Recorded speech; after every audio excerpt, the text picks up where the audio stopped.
Hello everyone. तो बिना देरी किए हुए हम लोग एआई का यूनिट 5 करते हैं। तो इसमें जो पहला टॉपिक है वो है natural language processing, NLP. Natural language processing आखिरकार होता क्या है? ये एआई का वो एरिया है, मतलब एक टाइप का एक फील्ड है जिसमें कंप्यूटर ह्यूमन लैंग्वेज, जो ह्यूमन का जो लैंग्वेज होता है उसमें क्या करता है, कंप्यूटर टेक्स्ट स्पीच जो भी होता है हमारी जो लैंग्वेज है उसको समझने, एनालाइज करने और जनरेट करने के लिए ट्राई करता है।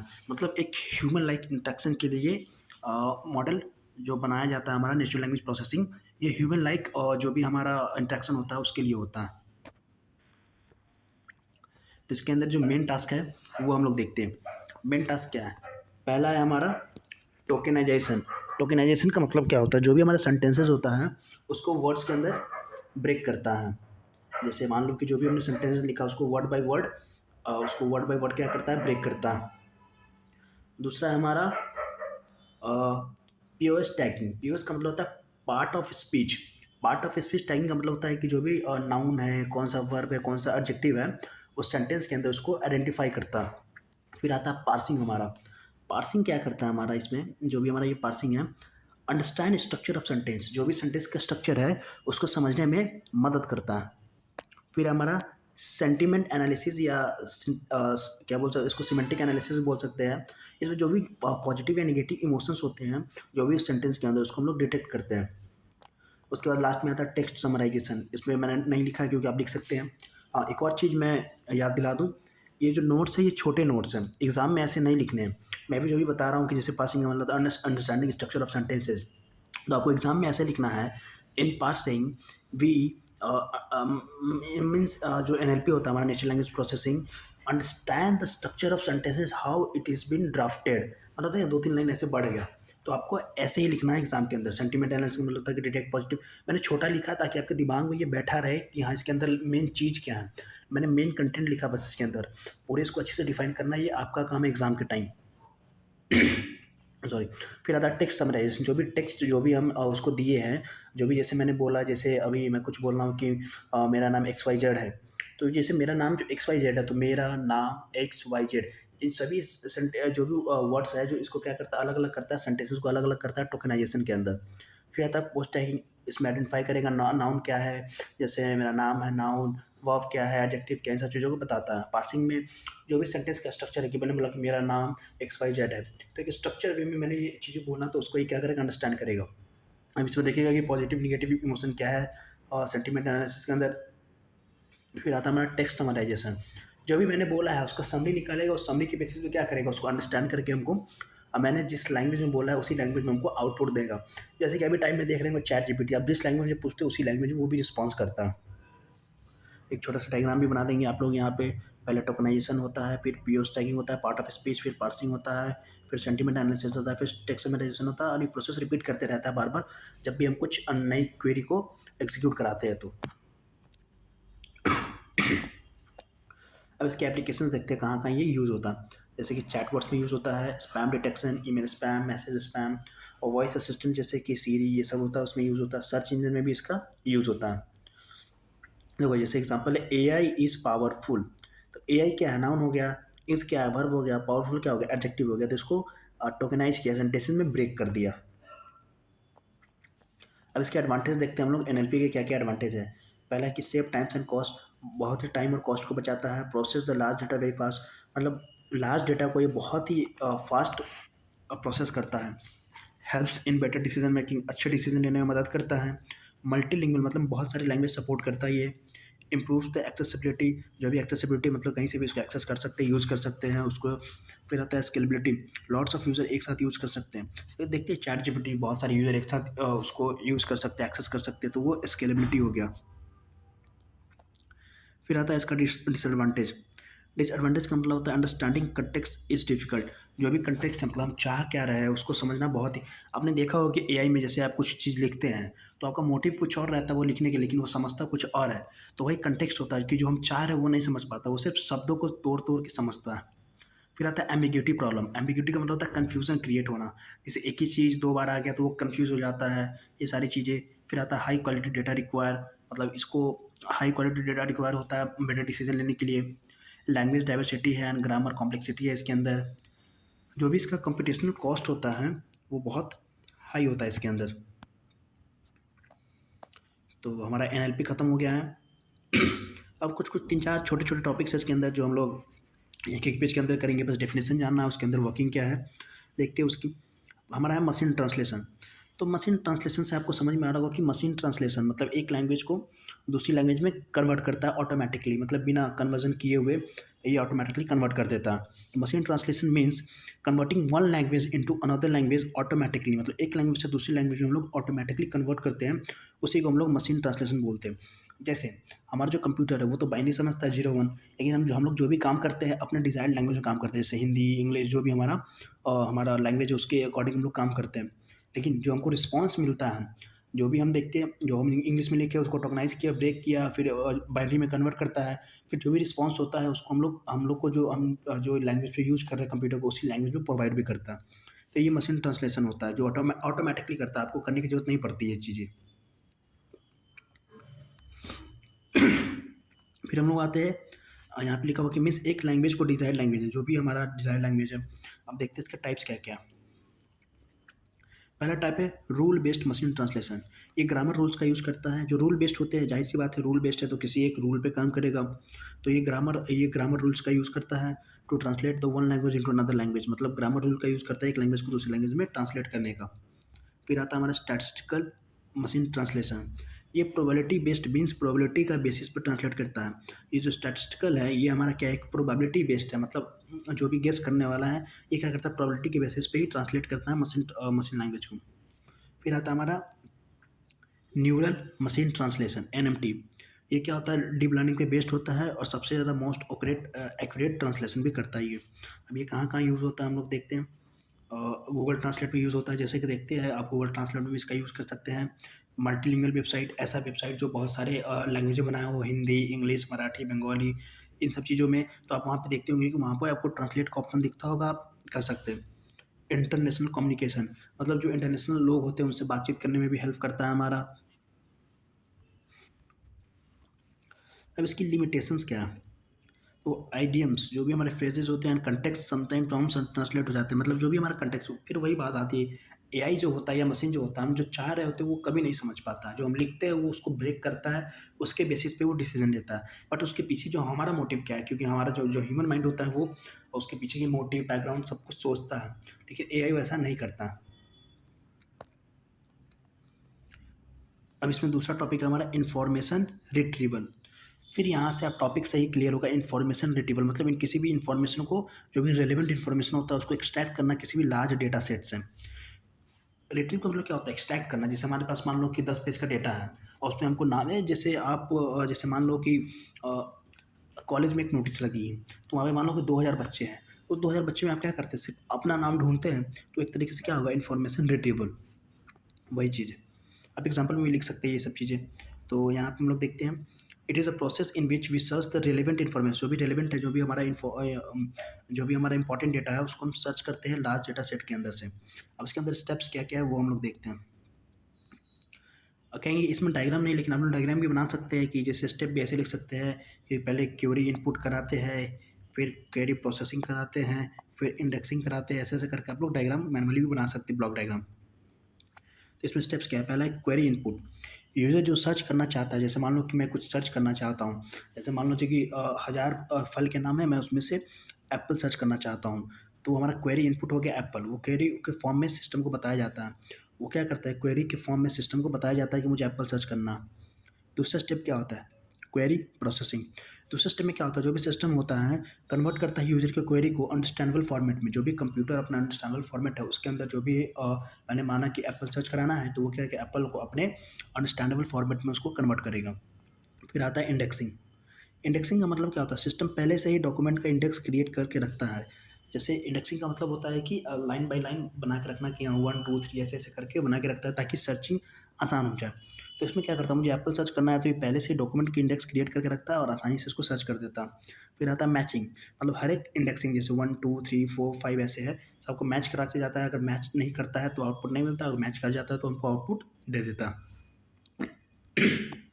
फिर उसके बाद है हमारा प्रोसेस रैंकिंग।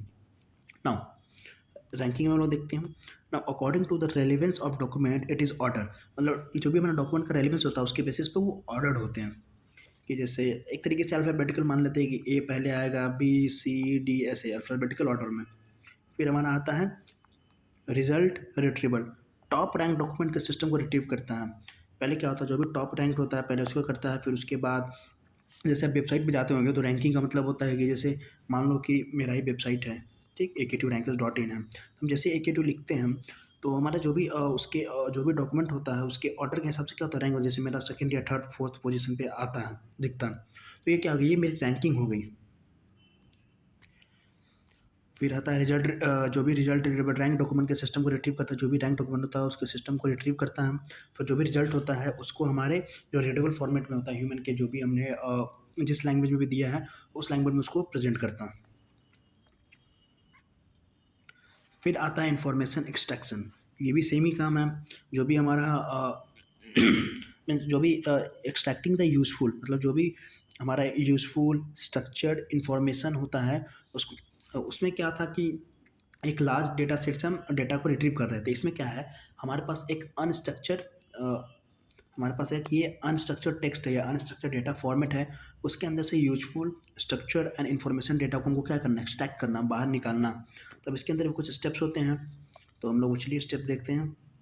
पहला स्टेप है text input, raw text input लिया जाता है, टेक्स्ट प्रोसेसिंग, फिर टोकनाइजेशन होता है, ब्रेक किया जाता है, स्टॉप वर्ड रिमूव किया जाता है, जो भी स्टॉप वर्ड होता है उसको रिमूव किया जाता है। नेम एंटिटी रिकग्निशन, NER मतलब पर्सन, लोकेशन, ऑर्गेनाइजेशन, डेट, इस सबको क्या किया जाता है, आइडेंटिफाई किया जाता है। फिर रिलेशनशिप एक्सट्रैक्शन, फाइंड किया जाता है कि जो भी एंटिटीज़ है उसके बीच में क्या रिलेशनशिप है, उन सब चीज़ों को फाइंड किया जाता है। फिर इवेंट एक्सट्रैक्शन, जो भी इंपॉर्टेंट इवेंट्स है उसको आइडेंटिफाई किया जाता है इसके अंदर। फिर हमारा आता है स्ट्रक्चर आउटपुट, स्ट्रक्चर्ड इन्फॉर्मेशन को टेबल डेटाबेस फॉर्मेट में कन्वर्ट किया जाता है। जो भी हमारा स्ट्रक्चर आउटपुट आता है उसको टेबल या डेटाबेस के फॉर्मेट में उसको कन्वर्ट किया जाता है, ताकि जो भी उसको रीडेबल फॉर्मेट में कन्वर्ट कर पाए, ताकि अच्छे से समझा जा सके। अब इसका कहाँ कहाँ यूज़ होता है, तो पहला यूज़ होता है रेज्यूमे पासिंग के अंदर, मेडिकल रिपोर्ट एनालिसिस के अंदर यूज़ होता है, न्यूज़ को समरी करने के लिए यूज़ होता है, लीगल जो भी डॉक्यूमेंट होता है उसको एनालिसिस करने के लिए इसका यूज़ होता है। हम्म, चलिए अब हम लोग इसको देखते हैं। ये थोड़ा लंबा टॉपिक है क्योंकि इसके अंदर हमको पढ़ना है रोबोटिक्स। रोबोटिक्स के अंदर पढ़ना है इसका जो परसेप्शन क्या है, प्लानिंग क्या है, मोशन क्या है, ये तीन चीज़। तो जैसे ही क्वेश्चन में आएगा तो आपको ये तीनों चीज़ लिखने होंगे, और ये तीनों चीज़ जैसे ही लिखेंगे तो पहले रोबोटिक्स को डिफाइन करेंगे तो लगभग आधा पेज भर जाएगा। फिर परसेप्शन को बनाएंगे, ये डायग्राम भी थोड़ा बड़ा बना देंगे यहाँ पे। तो चलिए देखते हैं ये कि आखिर है क्या। रोबोटिक्स एआई का वो एरिया है, इट्स अगेन लाइक मतलब रोबोटिक्स एक एआई का वो फील्ड है जिसमें इंटेलिजेंट मशीन, जो भी इंटेलिजेंट मशीन्स होते हैं जैसे कि रोबोट्स, वो डिज़ाइन किए जाते हैं। मतलब रोबोटिक्स के अंदर डिज़ाइन किए जाते हैं इंटेलिजेंट मशीन्स। तो जैसे कि यहाँ पे डायग्राम है, मैंने बहुत छोटा बनाया, आप लोग इसको बड़ा बना सकते हैं। पहले ये सेंस करता है, फिर डिसीजन लेता है, डिसाइड करता है, देन एक्शन परफॉर्म करता है एंड गोल को अचीव करता है। बस यही है डायग्राम के अंदर, और कुछ नहीं है। अब हम लोग देखते हैं परसेप्शन क्या होता है।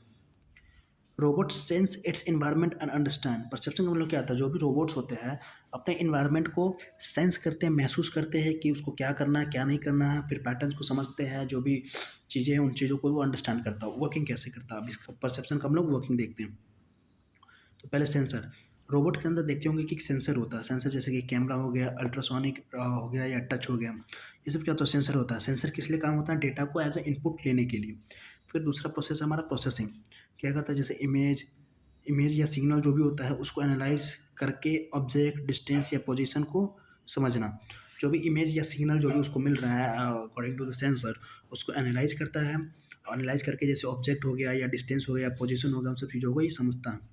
एग्जाम्पल में जैसे सेल्फ ड्राइविंग कार में देखते होंगे कि वो ऑटोमेटिक ड्राइव करते रहता है, गाड़ी को सेंस करते रहता है कि कहाँ ब्रेक लगाने हैं, कहाँ स्पीड ज़्यादा चलाना है, कहाँ स्लो करना है। ये सब चीज़ें उसके सेंसर की मदद से वो डिटेक्ट करता है एंड देन वो प्रोसेस करता है इन सब चीज़ों को। फिर आता है प्लानिंग, परसेप्शन हो गया, फिर आता है planning. Robot decide how to do and what to do, फिर रोबोट इसके अंदर डिसाइड करता है कि कैसे करना है और क्या करना है। आफ्टर सेंसिंग द इन्वायरमेंट, जैसे कि इन्वायरमेंट को सेंस कर लिया, उसको इनपुट डेटा मिल गया, प्लान करेगा कि उसको डिसीजन कैसे लेना है। जैसे मान लो कि मुझे खाना बनाना, तो मुझे डेटा दे दिया गया है कि आपको चिकन बिरयानी बनानी है, ठीक? तो अब ये उसको तो परसेप्शन मिल गया कि आपको चिकन बिरयानी बनानी है। अब उसके बाद प्लानिंग हो गई कि कैसे बनानी है एंड कैसे बनानी है, मतलब जो भी है वो उसको कैसे बनानी है, मतलब जो भी डेटा मिला। सॉरी मैंने यहाँ पे गलत बोल दिया। जैसे मान लो कि मुझे चिकन और ये जो बासमती चावल होती है वो दे दिया गया। ये दोनों चीज़ दे दिया गया तो ये हमारा परसेप्शन हो गया। प्लानिंग में क्या हुआ कि इन दोनों चीज़ों से हमको क्या करना है। या तो चिकन और चावल बना लेंगे या बिरयानी बना लेंगे, जो भी बना लेंगे। तो यही चीज़ डिसाइड करता है कि कैसे बनेगा और क्या बनेगा उन उन 2 मटेरियल से। मतलब जो भी एनवायरनमेंट होता है उसको सेंस करने के बाद। अब इसके अंदर टाइप्स क्या होते हैं? पहला होता है पाथ प्लानिंग। ये क्या करता है, सोर्स से डेस्टिनेशन तक का जो बेस्ट पाथ होता है उसको प्लान करता है। जैसे आप लोग गूगल मैप्स में देखते होंगे, इसका यूज़ होता होगा। जैसे आप उबर ओला अगर यूज़ करते होंगे, तो जैसे अगर आप सोर्स या डेस्टिनेशन डालते हैं तो उसमें जो सबसे बेस्ट पाथ होता है वो वही सिलेक्ट करता है। तो ये हो गया पाथ प्लानिंग। दूसरा होता है task planning. Sequence of action, जैसे कि पिक, मूव और प्लेस। जो भी टास्क प्लानिंग, जैसे पिक करना है, मूव करना है, कहाँ रखना है, इन सब चीज़ों को ये काम अच्छे से करता है, जो भी सिक्वेंशियल काम होता है। इसके अंदर थर्ड है मोशन। जो भी प्लान डिसीजन है, पहले क्या किया, परसेप्शन मिला उसको, जो भी डेटा सेंस करना था वो एनवायरनमेंट में डेटा को सेंस किया। सेंस करने के बाद क्या किया, डिसाइड करना है कि क्या करना है, कैसे करना है। उसके बाद उसके बेसिस पर डिसीजन लेने के बाद क्या करेगा, ये एक्शन परफॉर्म करेगा, मतलब कुछ फिजिकल मूवमेंट करेगा। जैसे मुझे तो पता चल गया कि चावल और चिकन मिला है और क्या बनाना है। जैसे पता चला कि जैसे सेंस करने के बाद, प्रोसेस करने के बाद पता चला कि चिकन बिरयानी बनानी है।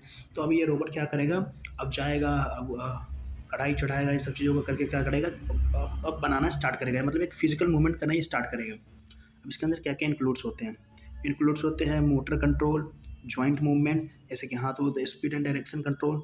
जैसे hand movement to pick something, जैसे हाथ का मूवमेंट कुछ उठाने के लिए, जैसे आप फ़ोन उठा रहे हैं, हैंड मूवमेंट। जैसे आप लेक्चर वीडियो देख रहे हैं, हाथ में ऐसे फ़ोन रख के, तो एक हैंड मूवमेंट हो गया। अब आता है हमारा नेक्स्ट टॉपिक। नेक्स्ट टॉपिक है स्पीच रिकग्निशन। स्पीच रिकग्निशन का मतलब क्या होता है, जो भी ह्यूमन स्पीच होता है, मतलब जैसे ये टेक्स्ट होता है, जो ह्यूमन स्पीच होता है, जैसे हम लोग अभी जैसे बोल रहे हैं, वो हमारा वॉइस है, तो ये ह्यूमन स्पीच हो गया। उसको क्या करता है, टेक्स्ट के अंदर ये कन्वर्ट करता है, हमारा स्पीच रिकग्निशन। और ये हर एआई सिस्टम के अंदर होता है, क्योंकि एआई वॉइस को नहीं समझता। वो वॉइस को क्या करता है, पहले स्पीच रिकग्निशन की मदद से उसको टेक्स्ट में कन्वर्ट करता है, देन वो रिस्पॉन्ड करता है। तो वो इसकी मतलब एक और ये देना चाहता हूँ कि एआई कैसे काम करता है, या कोई भी एआई सिस्टम कैसे काम करता है। जैसे जो भी हमारा वॉइस है, जैसे ह्यूमन वॉइस है, उसको क्या करता है, वो टेक्स्ट में कन्वर्ट करता है। देन क्या करता है, एआई इसको समझता है, एनालाइज करता है, ये रिस्पॉन्स किस में देता है, टेक्स्ट में ही देता है। देन क्या करता है, इस टेक्स्ट को फिर से वॉइस में कन्वर्ट करता है, तो हमें लगता है कि ये बात कर रहा है, लेकिन इसके पीछे ये प्रोसेस चल रही होती है। अब इसकी वर्किंग देखते हैं, स्पीच रिकग्निशन की कैसे काम करता है। ऑडियो इनपुट, जैसे यूज़र बोला कुछ, इन सब चीज़ों को एग्ज़ाम में अच्छे से लिखना है। मैंने शॉर्ट में लिखा ताकि आपको एक ओवरव्यू रहे, आपको उसको अच्छे से एक्सप्लेन करना है।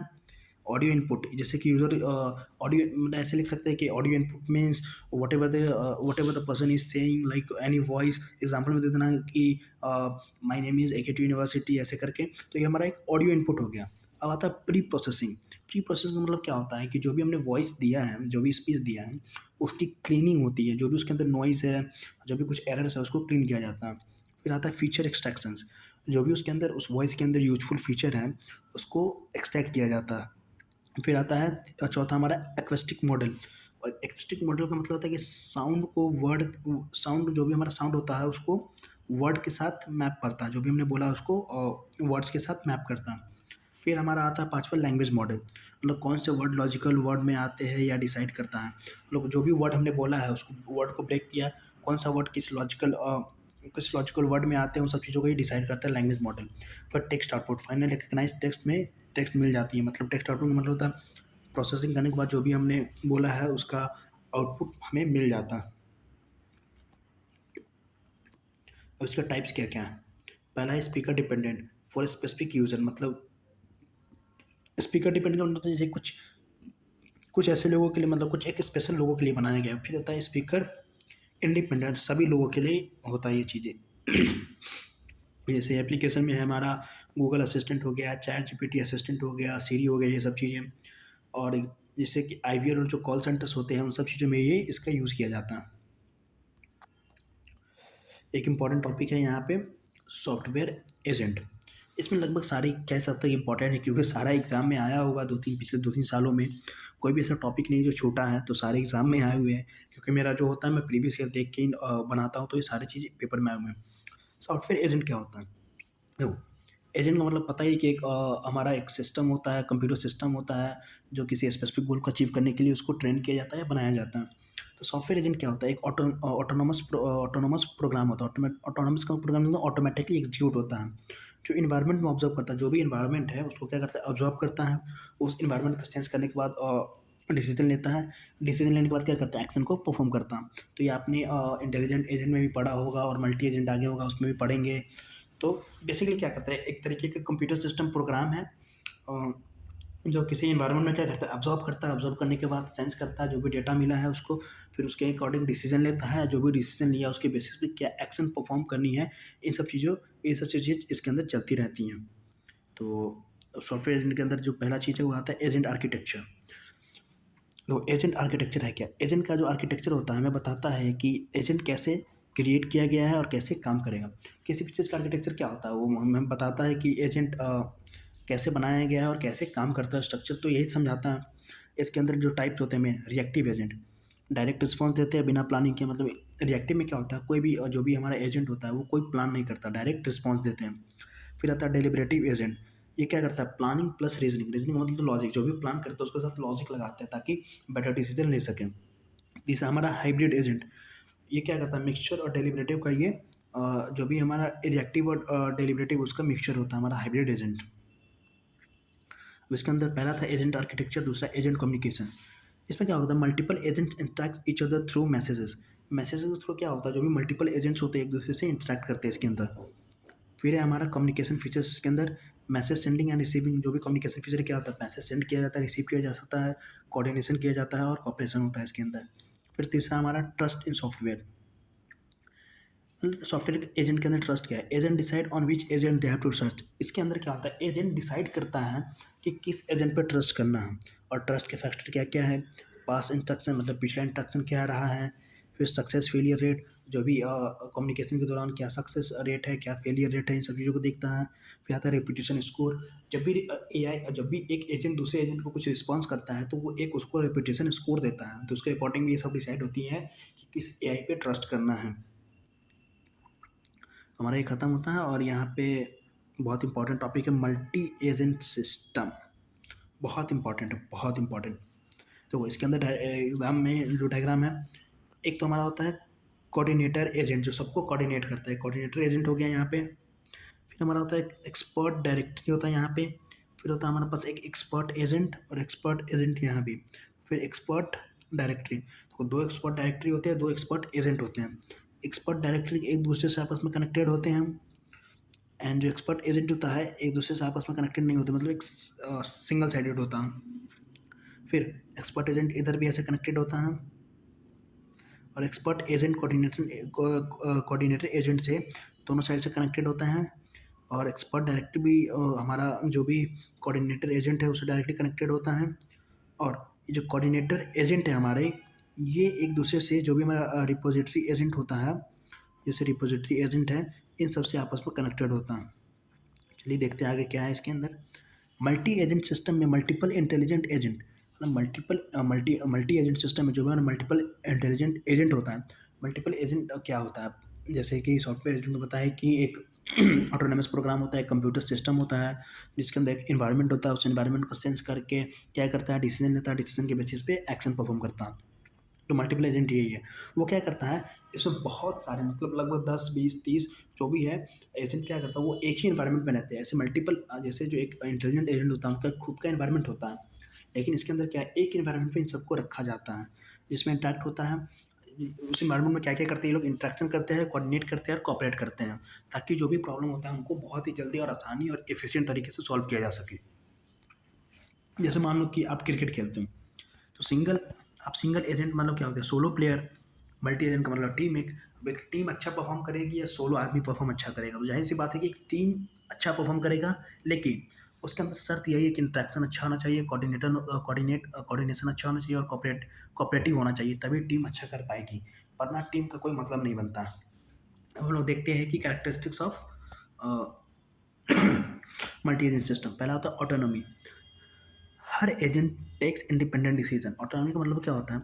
भले ही ये एक इन्वायरमेंट में होते हैं लेकिन हर एक एजेंट एक अपना डिसीजन लेता है। फिर दूसरा आता है हमारा coordination. They plan the work together. Coordination का मतलब होता है कि जो भी टास्क दिया जाता है ये आपस में मिल के उसको प्लान करते हैं। फिर आता है कम्युनिकेशन, जो भी कम्युनिकेशन होता है वो मैसेज के थ्रू होता है इसके अंदर। फिर हमारा distributed control, no single controller, मतलब कोई भी सिंगल कंट्रोल नहीं होता है। बीच में हमने देखा होगा कि हमारा जो भी यहाँ पे है कोऑर्डिनेटर एजेंट होता है इसके अंदर। फिर आता है हमारा application of multi agent, traffic signal control में यूज़ किया जाता है इसका, ऑनलाइन ऑक्शन में यूज़ होता है, डिस्ट्रीब्यूटेड एआई सिस्टम में यूज़ होता है, रोबोटिक्स टीम में भी इसका यूज़ होता है। अब हम लोग इसका एडवांटेज देखते हैं। स्केलेबिलिटी होता है, मतलब स्केलेबल बहुत ज़्यादा होता है, मतलब डिसीजन अच्छे से ले सकता है। इसमें जो भी एआई सिस्टम है उसको हम लोग ऐड कर सकते हैं, हटा भी सकते हैं अपने अकॉर्डिंग, मतलब एजेंट को ऐड या रिमूव कर सकते हैं। फिर आता है फॉल्ट टॉलरेंस, अगर एक एजेंट फेल भी हो जाता है तब भी वो पूरा सिस्टम वर्क करते रहेगा, क्योंकि एक दूसरे पर डिपेंडेंट नहीं रहते हैं। Faster problem solving, parallel work करते हैं, मतलब सारा एक काम करते हैं। जैसे एक काम के 3 हिस्से हैं तो तीनों हिस्से अलग अलग एजेंट को दे दिया गया ताकि जल्दी सॉल्व हो गया। Again it's a very important topic, explainable AI, x AI. बहुत लोग यहाँ पे कंफ्यूज हो के एक्स एआई को जो ग्रॉक होती है वो लिख देते हैं, वो नहीं है। जो ट्विटर का जो है एआई, तो वो एक्स एआई नहीं है, ये एक्सप्लेनेबल एआई है।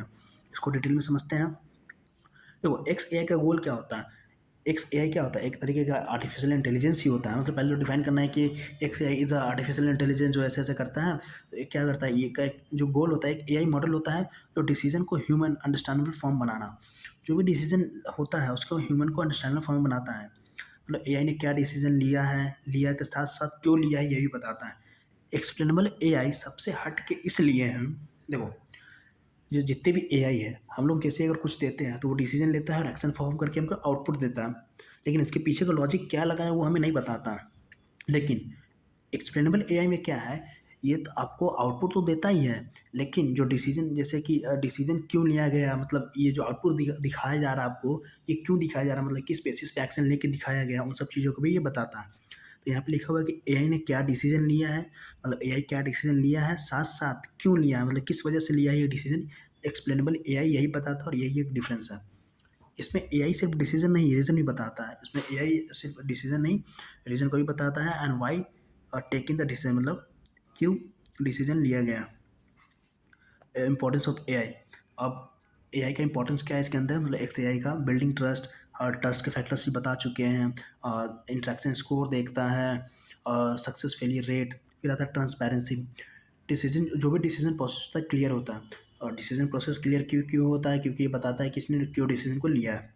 फिर आता है bias detection, wrong decision can be detected, जो भी रॉन्ग डिसीजन होगा वो डिटेक्ट कर लिया जाएगा। फिर क्यों किया जाएगा, क्योंकि ये बताता है कि डिसीजन को क्यों लिया गया है। फिर आता है लीगल एंड एथिकल कंप्लायंसेस, जैसे कि मेडिकल, फाइनेंस लाइक फील्ड्स में इसकी बहुत ज़रूरत है। इजी डिबगिंग, और we can understand the mistakes of the model. इसमें क्या होता है, जो भी मॉडल का मिस्टेक्स है हम लोग उसको पता कर सकते हैं, क्योंकि ये हर एक चीज़ को एक्सप्लेन करता है कि डिसीजन क्यों लिया गया है, क्या लिया गया है, इन सब चीज़ों को ये बताता है। अब आते हैं हम लोग characteristics of X A I. X A I का कैरेक्टरिस्टिक क्या है। पहला है ह्यूमन रीडेबल एक्सप्लेनेशन, आउटपुट के साथ साथ एक्सप्लेन करता है, सिंपल लैंग्वेज में होता है, मतलब आउटपुट के साथ एक्सप्लेनेशन सिंपल लैंग्वेज, जो भी आउटपुट होता है उसके साथ जो हमारा एक्सप्लेनेशन होता है वो भी सिंपल लैंग्वेज में ही होता है। फिर होता है हमारा जस्टिफिकेशन ओरिएंटेड, हर प्रिडिक्शन के लिए लॉजिकल जस्टिफाई देता है, जो भी आउटपुट देता है उसके लिए लॉजिकल को जस्टिफाई करता है। हमारा फिर कंसिस्टेंसी, सिमिलर इनपुट्स पर सिमिलर एक्सप्लेनेशन जनरेट करता है, मतलब अगर सिमिलर इनपुट दिया है तो उस पर जो भी एक्सप्लेनेशन होगा वो सिमिलर ही होगा।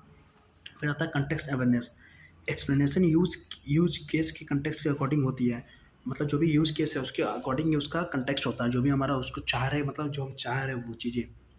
फिर आता है हमारा मॉडल बिहेवियर विजिबिलिटी, मॉडल के डिसीजन पैटर्न को ऑब्जर्व करना पॉसिबल होता है। इसमें मॉडल का जो भी डिसीजन पैटर्न होता है उसको हम लोग ईजिली तरीके से उसको ऑब्जर्व कर सकते हैं।